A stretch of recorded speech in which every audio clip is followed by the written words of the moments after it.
हाय दोस्तों, नमस्कार, प्रणाम। लाइव क्वेश्चन में स्वागत है आप लोग का। कैसे हैं आप लोग? उम्मीद अच्छे होंगे। और देखिए सुबह सुबह नहा धुआ करके तैयार हो रही थी। तैयार हो रही हैं। खाली तैयारें होती रहती हैं, कब वो तैयार रहती नहीं है। हम तैयार भाई समझला। मेरे पति देव जी देख सकते हैं मेरी क्यूट वाइफ को। आप लोग कैसे हैं? बदमाश होते जा रहे हैं दोस्तों। हाँ, बदमाश होते जा रहे हैं। आप लोग कैसे हैं? कमेंट में जरूर बताइएगा।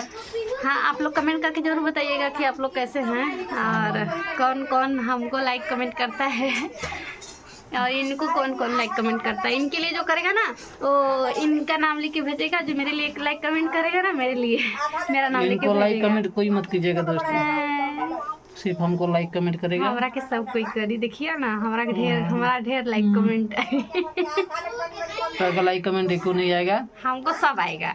देखिएगा एक भी नहीं आएगा। देखिए अच्छा ठीक है दोस्तों, आप लोग जो मतलब लाइक कमेंट करके बता दीजिएगा तो मेरे लिए कमेंट आता है सबसे ज्यादा किन के लिए आता है। ठीक है, देखते करेंगे। बहुत घमंड करते हैं। ठीक है, देखते करेंगे। ठीक है दोस्तों, देखते हैं कि इनके लिए कितना लाइक कमेंट आता है और उसके बाद फिर बात करते हैं। चलते हैं।